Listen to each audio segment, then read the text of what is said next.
Welcome to Corporate Competitor Podcast. The premise of this show is to learn how sports shape today's business icons, and today is a big day because we are celebrating our 100th episode. If you have been on this journey with us, you know that we put hours of research into each interview and that the questions are unique to the guest's athletic and corporate experience. But there is one question we have asked every guest. What are the elements that take a group from a collection of individuals to a team? How can we go from just wearing the same jersey and carrying the same business card to a truly united, great team? For our 100th episode, we have compiled answers in 4 themes that we hope will add value to you so that you can multiply that value to others. We have created a free bonus resource to next level your learning. Visit corporatecompetitorpodcast.com/100 to download your copy. That's the number 100, so you can take notes on today's session. The first theme we identified in this journey to create a true team is targeting purpose. Members understand whom they are serving and why that matters. First, you will hear from Delta Airlines CEO Ed Bastian, followed by a great illustration from our friend Simon Sinek. And then you will learn from 2 women who hold leadership positions at Ernst & Young, Beth, Brooke, and Kristy Ingram, which is really special to me because they were behind the study that found that 94% of the women in the C-suite today played sports, which led me to create this podcast in the first place. Enjoy these conversations on targeting purpose. Why do you exist? Why does your company, why does your team, why was it created? What was the role to play? What's your mission? What's your goal? Your sense of purpose. By having a shared purpose, you wind up needing to think bigger than yourself. Anyone who can fulfill their purpose on their own, they're not very ambitious and they're not going to go very far. But everyone who can understand what it takes to generate something that's of greater value than what they can do themselves and the roles each play, it's that shared purpose. And, for us, it's that shared great customer experience. And I do talk about Delta many times is about being the ultimate team sport because there's so many different technical parts of our company that need to come together to create a singular experience. When you board our plane and you land at your destination safely, early actually, with your bags waiting for you. You think about all the way from when you start and you book a reservation to the airport experience to the pilot flying the plane and the flight attendant serving you and the mechanics and the line mechanics is making sure the plane's ready to go or did the overnight check on it, or the people that serve you the baggage on the back end, or the technology under which all that sits. Any one of those skills individually are highly sophisticated, highly technical. You need a tremendous amount of proficiency, but they're all worthless unless they come together. And we're only as strong as our weakest link. Part of the company that's falling down, it pulls everyone down. We need to pull everyone up. And we talk cross-functional and silent. We use all the buzzwords corporate organizations speak, but it's really about delivering a unique individual experience every single time, 500,000 times a day, that makes this team work. One of the things that my work has done is it's given words to people who innately sense it, but have been struggling to explain it. And I get that compliment a lot. It's one of the greatest compliments someone can pay me. They come up to me and say, I've been trying to say this for years, and finally I can communicate what's been stuck in my head. Purpose and cause and belief, why, is service-oriented. Why is not self-serving. And people say, my why is to be the best. That's not what a why is. It's always in service. I had the opportunity to work out with some of the officers from the 82nd Airborne. We went out early in the morning and we were doing push-ups in the parking lot on the gravel. My hands are all like, don't do push-ups on gravel. It's just not fun. Sort of like half an hour. It was like, I was like, great workout, guys. Apparently that was the warm-up. So we went out to the field where there was a little sort of course that we did that day. Just by coincidence, the day I happened to work out with them, we did something called a heroes workout. They took out a piece of paper and told us about, in this case, a fallen airman. So it wasn't even from their own service. I'm with the Army. A fallen airman who was killed in combat. They told us his name. They told us how he died. They told us where he was from. They told us the name of his kids. They told us the name of his wife. They told us the name of his parents. They told us where he grew up. And they said, today we're working out for him. And it had a profound impact. I remember there were moments that I was dragging and I thought, today is for him. And all of a sudden I found energy that I didn't know I had. On any other day, I would have been like, it's okay, Simon, take it easy. None of us wanted to take it easy because we weren't working out for ourselves. I remember the intense camaraderie working out with the Army. There are a bunch of A-type, highly competitive guys that I was working out with, and you would think they would be competitive against each other, but they weren't. They were definitely competitive with themselves, and some of them wanted to come out first, but it's not because they wanted to beat the others. In fact, quite the opposite. There were times where someone would run past me and they'd give me a pat on the shoulder and be like, come on, pick it up. Even though we were all competitive, we were all encouraging and cheering each other on. The energy of doing this hero's workout, to be in service, even when we were working out, was profound. Now imagine applying that mentality to our work, to our friendships, to our relationships. A team has a shared vision, a shared goal of what they want to accomplish. They have a shared strategy in the corporate world, whether it's a team of 5 or a team of 275,000 across the world. You as a leader have to have a vision, has to then be a shared vision among the team. And then everybody on the team has to know how they contribute, what role they play. And they may not always play the same role, but you sort of need to know, what are we trying to win? How are we trying to win it? And what's your role in getting there? On a smaller scale of a team, I think it's also important for teams that you as the leader don't have people play into their weaknesses. I see young leaders make this mistake a lot, is they're complaining about a team member. This team member just isn't doing a good job. They never do a good job. And my first question to them will be, maybe you're not doing your job. Do you understand their strengths? Have you done your job to have them in enough positions where you've really identified what they're really good at? Because you may just have them play into their weaknesses over and over and over. Look at coaches in the locker room. There's always a speech before you take the floor. Do you think that just because you've played 100,000 games that you no longer need the speech to reset the vision and the strategy for that day? No, you get the speech every time to rally you, to inspire you, to refocus you on what the mission and the strategy is for today. At EY, high performing teams is so central to what we do and what we build. First off, there's a level of being able to collaborate and being really open and willing to share your experiences, to share your insights, but also to listen to the people around you. I think collaboration is certainly the first thing that comes to mind. And I think there's a shared vision. If you have sort of a collection of people that maybe there's thematically some consistencies between them, but they're not technically a team. They all have their own idea of what success looks like. So I think a team really needs a well-articulated shared vision. But maybe the more important side of things is wanting success for everybody on the team, not just for you. So showing a level of concern for other people's success is a really interesting one, because if someone is struggling, a really good leader will step aside and help pave the way to bring them back into the circle, because their success means the team's success. The next theme that arose from the discussion about taking a group of individuals and turning them into a team was effective management. The ability to think creatively in order to stay fresh, effective, and relevant. First, you will hear from Bank of America CEO, Brian Moynihan, followed by healthcare executive, Quint Studer. Enjoy. Sometimes people, they use associates or colleagues or whatever.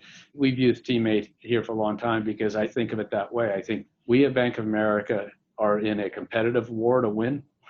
We're in a war to run the business in a way that demonstrates we can produce profits for our shareholders and deliver what society needs from us. And it takes teammates to win the battle and to win the war. And I very much have always come at this saying, I want people to be on the leadership team. And Therefore, we've always used the word teammates because it was easy to use. It's about a purpose. We got what we're doing as a company. We're helping people live their financial lives. We're driving responsible growth. In my mind, the way you scale is simplicity of message, discipline of process, communication pattern that goes through the whole organization, deep into the organization. In other words, you think about it from the person who has to do the work back to the people who come up with the ideas, not the other way around. An idea is easy. The question is, can somebody actually do it? And that's something I learned early on from one of my people who work for me. He said, Brian, those are great ideas, but I'm not sure these colleagues out there can do them. I said, you're right. Let's go back and re-engineer 50% of what we thought we want to do from their standpoint and then they could do more. The key is you take complexity and you make it simple. Somebody can probably do 2 behavioral changes at a time and have success. When you put the third one in, you cut the success ratio in half. When you put the fourth one in, you drop it all the way down to maybe a 1 in 4 chance of success. You might know there are going to be 6 things they have to do, but you break it down into just, here's the first. Is it doable? Can I execute? Can I do it over and over again? To any skill. When people introduce me, they'll introduce me as, named one of the 40 smartest people in healthcare, most 100 powerful, best-selling author, boom, boom, boom. And I get up there and somehow during the talk, I talk about my alcoholism, 39th year of sobriety. And everybody claps like crazy. They get more out of that.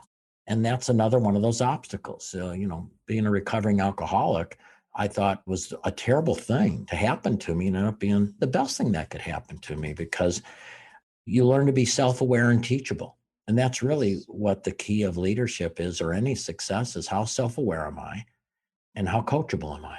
We're trying to be a little more sizzly this year and get a different color.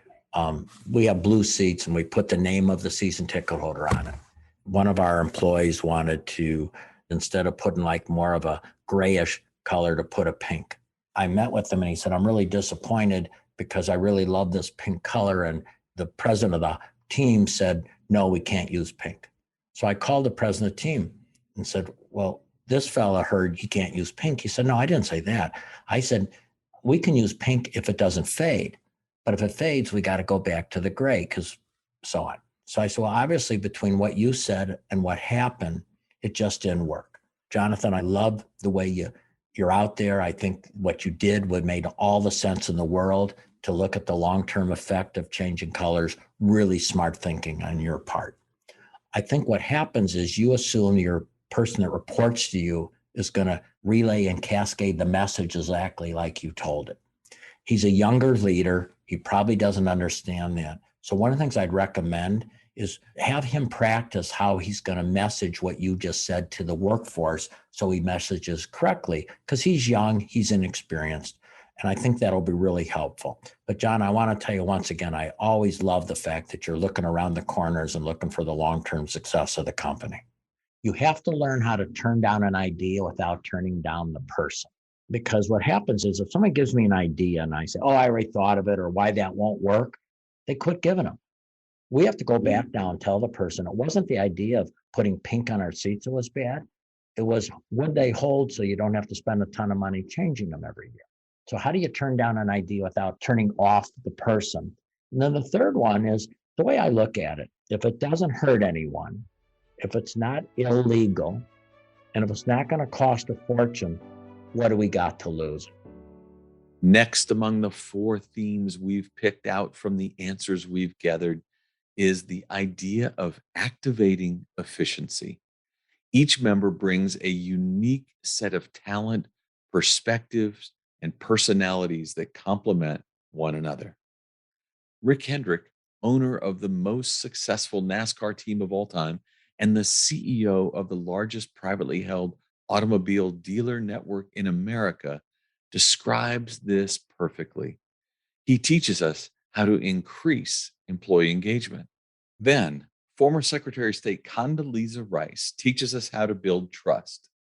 And Chick-fil-A Vice President Rodney Bullard closes out this section with a beautiful description of grace in the workplace.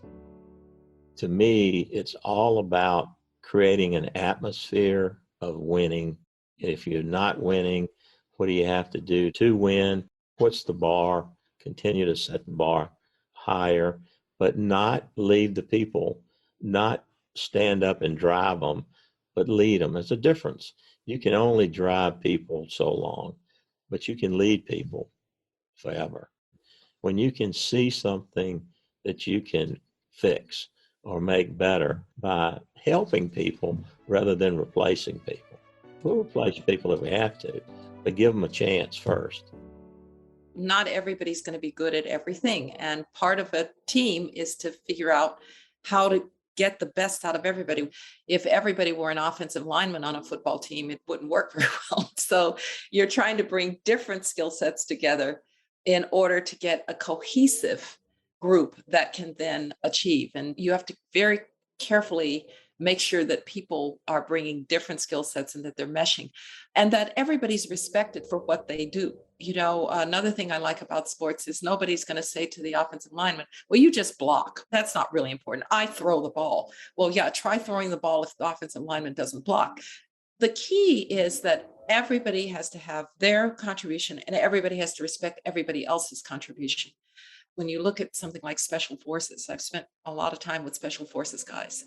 They will tell you that they just have to be able to trust that that person next to them is going to do his job. They can't try to do that person's job.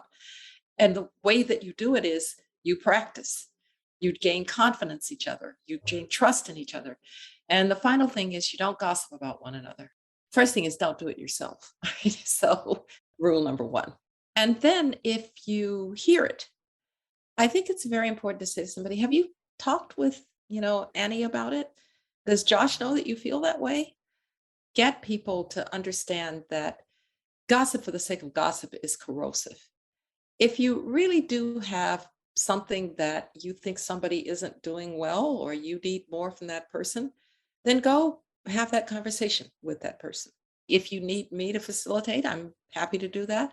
But I'd really rather the two of you work it out person to person first. And then if we need to do something more, we'll do it. But transparency is an overused word too. But it is pretty important that people don't feel that something's being kept from them, particularly about their own performance. So very often somebody knows they're not performing very well.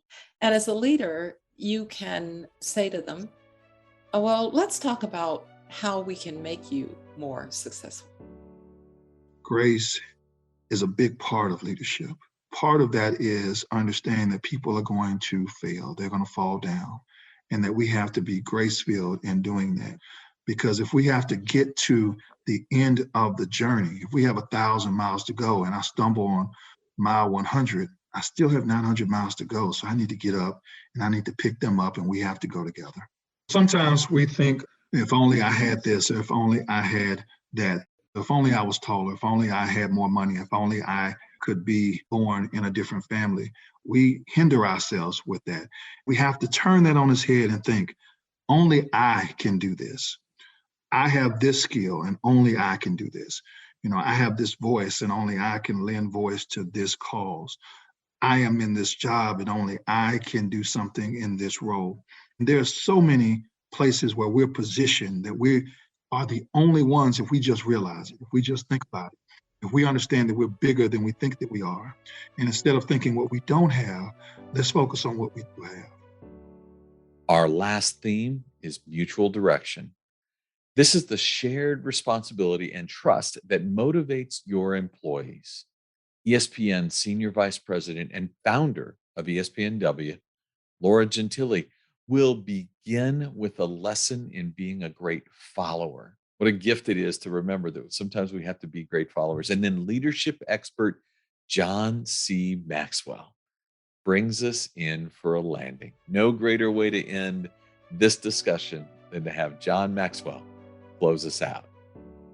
We all have different roles. We all have strengths and different weaknesses, or we don't assemble the team with chemistry in mind, or we don't push people to develop certain facets of themselves. We kind of put them in a box and we just let them stay in the box. And I've just seen that time and time again, where even if the leader's doing all the things right, if they have folks who just don't want to follow and aren't motivated and don't buy in, you're going to be at a loss. I was in the 4th grade and I went to watch a high school basketball game, Circleville High School Tigers. And I can remember I was in the balcony and I was leaning against the fence, the little railing there, and they turned all the lights off and the warm-ups were over and they put a spotlight on the huddle and they announced the starting lineup for the Circleville Tigers. I'm in the 4th grade. I kid you not. I'm watching these players run out in that spotlight to center court, the people cheering for them. And right then, I said, I want to play basketball. And I went home and I said, Dad, I want to play basketball. I just saw them introduce basketball players. I want to be a basketball player. My dad was such a wonderful father. So he literally cemented our drive, and against the garage, he put up a backboard. And at that time, he was overseeing, he was a superintendent of probably a couple hundred churches. And so he's building my basketball court for me, and he doesn't get the rim up, and he has to go out kind of an emergency for a day and a half. And he said, I'll be back and I'll put up the rim. I said, that's okay. I got my Spalding basketball. I got my concrete drive. I got my backboard. I could still see him pulling out of that driveway. I'm waving to him. I'm just dribbling for maybe 2 or 3 minutes. And then I took the basketball and I threw it up against the backboard. Of course, there's no rim. And it hits the backboard. It just rolls off the side into the grass. And I never picked it up until Dad came back. And that was the day I realized it's really not fun shooting a ball unless you have a target. It was one of the first leadership lessons I ever had in my life. If you don't have a goal, you lose all of your incentives. In my book on the laws of teamwork, I have a law called the law of Mount Everest. And the law of Mount Everest just simply says, as the challenge escalates, the need for teamwork elevates. Anything that's big, you got to have a team. There's no such thing as solo accomplishments in the big stuff. I was very competitive in my younger years. And all of a sudden, I began to see a bigger picture of what would happen if I would spend my life, instead of trying to beat someone, help someone get better. And I took all those competitive juices. I used to say I went from ladder climber. In my book, Leadership, I talk about this. I went from ladder climber to ladder holder to ladder builder. I have got into the multiplication game now. I've had a lot of success under my belt, but I can honestly say today, helping other people pass their expectations and succeed is a much greater reward to me than doing it myself. There's something special about watching a great team at work, whether it is on the gridiron or the diamond or in a corporate setting. When a group of people click, the outcome is extraordinary. Over these last 100 episodes, you, the listener, have been a great teammate. Your feedback has helped us click. I want to thank you for being part of this team, for celebrating 100 episodes of Corporate Competitor Podcast with us. Would you do us a favor and leave a rating and a review? That will be a game changer for us as we look forward to building out the next 100. I appreciate you.